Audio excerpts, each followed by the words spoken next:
So how did your journey के आपने MA like technical analysis for NSC and BSc, that's amazing, and उसके साथ साथ आपने MA in economics भी किया, that's like a huge deal. So वो जर्नी आपकी कैसी रही, आपको कितना आपका फैमिली सपोर्ट था और क्या गाइडेंस था?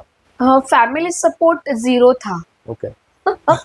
और वो सपोर्ट को 100% करना ये मेरा लक्ष्य था, क्योंकि ये सपोर्ट बहुत इम्पोर्टेंट है हर एक महिलाओं के लिए। मतलब वो कितने भी छोटे गांव से हो ना, तो उसको एक सपोर्ट की बहुत जरूरी है।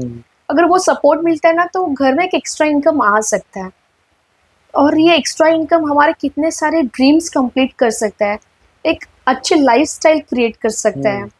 हैप्पी फैमिली जो पिक्चर हम लोग सिर्फ मूवी में देखते हैं, वो एक्चुअल लाइफ में भी देख सकते हैं। यस।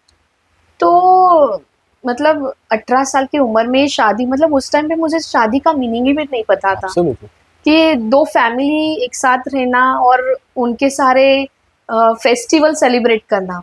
मतलब एक बार शादी होने के बाद इतने सारे फेस्टिवल्स आते हैं और इतनी सारी रिस्पॉन्सिबिलिटी, मतलब मैं अवेयर ही नहीं थी, क्योंकि मैं अपने ड्रीम्स में थी उस टाइम पे। लेकिन वो सडनली शादी के फंडे में मैं पड़ गई। तो बच्चे, फिर ये रिस्पॉन्सिबिलिटी, फिर कम उम्र में बच्चे भी हुए। क्योंकि वंश, फैमिली का वंश आगे लेकर जाना है, तो ये परंपरा हर एक महिलाओं को निभानी पड़ती है। तो इस तरह से मैं आगे बढ़ती चली गई। लेकिन बाद में मुझे ये रियलाइज हुआ कि नहीं, अभी तो खुद का भी ध्यान देना होगा। क्योंकि गवर्नमेंट लॉ कॉलेज में पढ़ते समय जितने भी मेरे फ्रेंड्स थे वो आगे जा चुके थे। फिर मैं अपने ड्रीम्स को कहाँ देख रही हूँ। जो फाइटर पूर्णिमा थी वो क्या सो गई क्या अभी? चलो अभी जागो, उठो, कुछ तो करना होगा। फिर ऐसा क्या करूँ जिससे मैं अपना खुद का एक सेल्फ रिस्पेक्ट क्रिएट करूँ, और एक मेरी खुद की एक आइडेंटिटी भी हो, और इनकम सोर्स भी हो। ये 3-4 चीजें मेरे सामने बहुत इंपॉर्टेंट थी। फैमिली ऑलरेडी वेल सेटेड थी, लेकिन माइंड से वेल सेटेड नहीं थे। हम लोग सोचते कि यार रिच फैमिली, क्या कभी आपको लगता है कि हमारे थॉट्स भी रीच होना जरूरी है? Very important. क्योंकि बहुत सारी फैमिली से बहुत गाड़ी, आलीशान बंगला वगैरह सब कुछ होता है, लेकिन वहाँ पे कुछ ना कुछ अंदर, फैमिली के अंदर इतने सारे इश्यूज होते हैं कि वो विचारों से रीच नहीं होते। कभी कभी कैसा हो जाता है कि हम सोचते हैं अरे वो कितना अमीर है, पर उसके पास शायद पैसा होगा, बड़ी गाड़ी होगी, बहुत अच्छा फोन होगा, जो भी अच्छे कपड़े होंगे, बट अगर मेंटली वो डिस्टर्ब है, फैमिली डिस्टर्ब है, हैप्पीनेस नहीं है उसमें, वो अमीर ही नहीं है, तो क्या फायदा? तो उससे अच्छा ना गाँव में जो लोग रहते हैं वो हैप्पीली अपना time to time breakfast, lunch, dinner, everything एक साथ फैमिली में रहते, भले छोटे घर में का ना हो, लेकिन वो हैप्पीली एंजॉय करते हैं। तो वो भी इम्पोर्टेंट था, ये सारे चीजें सामने सामने, क्योंकि नेक्स्ट 5 इयर्स में मुझे कहाँ पहुंचना है। क्या मैं ऐसी हाउसवाइफ बन के रहूं अपने फैमिलीज के लिए, मेरे अपने बच्चों के लिए? तो ये मुझे बहुत हमेशा ये क्वेश्चन बार बार मन में आता था। और इस तरह से आते आते एक बार मैंने डिसाइड किया कि कुछ तो इनकम सोर्स में करूं, ताकि थोड़ी एक्टिविटी स्टार्ट होगी। और ये सारी चीजें, मतलब सेल्फ रिस्पेक्ट, खुद की आइडेंटिटी, ये सब मिलाने के लिए ना, मतलब ये अचीव करना है तो खुद का इनकम सोर्स होना जरूरी है। अल्टीमेट मुझे वो पॉइंट्स मिला कि मेरा फाइनेंशियली बैकग्राउंड, मेरा खुद का सेल्फ स्ट्रॉन्ग होना बहुत जरूरी है। तब जाके मैं अपने सारे ड्रीम्स कंप्लीट कर सकती हूँ। मुझे जो चाहिए वो सब कुछ एक ही चीज से मिले, जब मैं अपने खुद के पैरों पे मतलब फाइनेंस क्रिएट कर सकूं, मैं अपना खुद का इनकम सोर्स जनरेट कर सकूं। तो ये पॉइंट्स पे आने के बाद भी डिसाइड किया कि एग्जैक्टली करना क्या है, what next. So now you have a 5 years plan, but then now still you're like okay, what next? And then of course I would want to know कि अभी कैसे रहता है कि बहुत बार जैसे of course हम ऐसे, although upon 22nd century we can almost call it, वहाँ पर हम पहुँच गए हैं, हम लोग बहुत सारा बेटी पढ़ाओ का we were working with Modi ji is doing very high level work in that as well. But क्या अभी भी वो challenges है? Yeah, of course. Absolutely, like female have to work harder.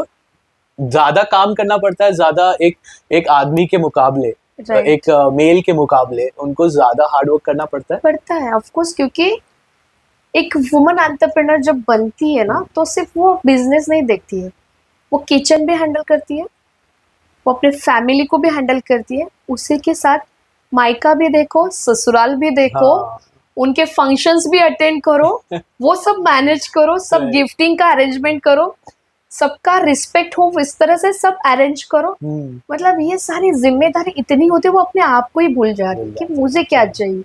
वो सबका देखती है कि इनको क्या चाहिए, उनको क्या चाहिए, हाँ। सबका तो देखती है, by time लेकिन जब तक वो एंड कहिए तब तक ना, हाँ, खुद का भूल यार गई है। मुझे क्या चाहिए किसने पूछा भी नहीं, हम्म, और वो इतना इम्पोर्टेंस नहीं दे रही, right. इसलिए वो क्रिएट ही नहीं हो रहा है। Create ही नहीं हो रहा है, अगर absolutely. मैं अपने आप से ये पूछूं कि मुझे क्या चाहिए, तो मैं अपना स्पेस बनाना मुझे जरूरी है कि ये स्पेस में मुझे सिर्फ अपने बारे में ही सोचना है, अपने हाँ। बिजनेस के बारे में ही सोचना है, मुझे ये एक्टिविटीज करनी ही है, हाँ, full stop, no excuse. no, right.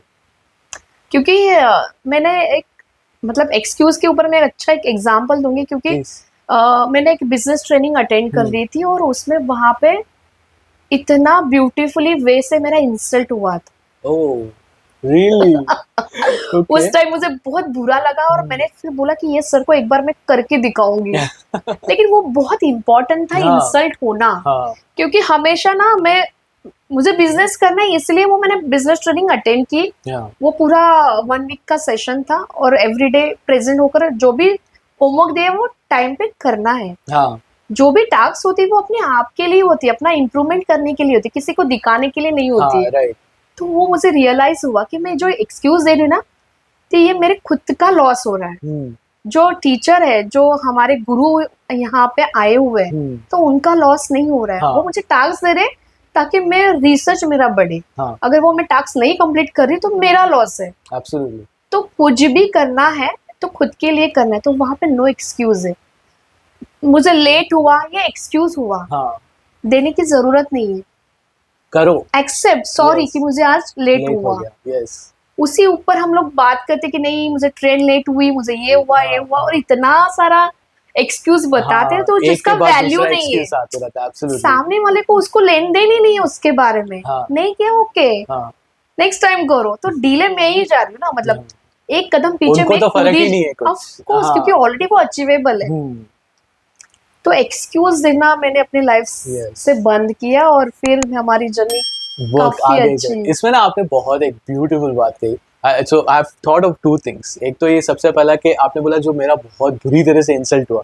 अब इसमें ना 2 चीजें होती ब्यूटीफुल वे से। ब्यूटीफुल वे से।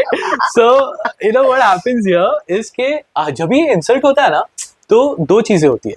एक कि जैसे आप हो, आपने बोला क्या अरे अभी ये इंसल्ट का तो मैं जवाब दूंगी, ये आपने धार बना ली, ये आपने आपका लक्ष्य बना लिया, अब मेरे को ये अचीव करना है।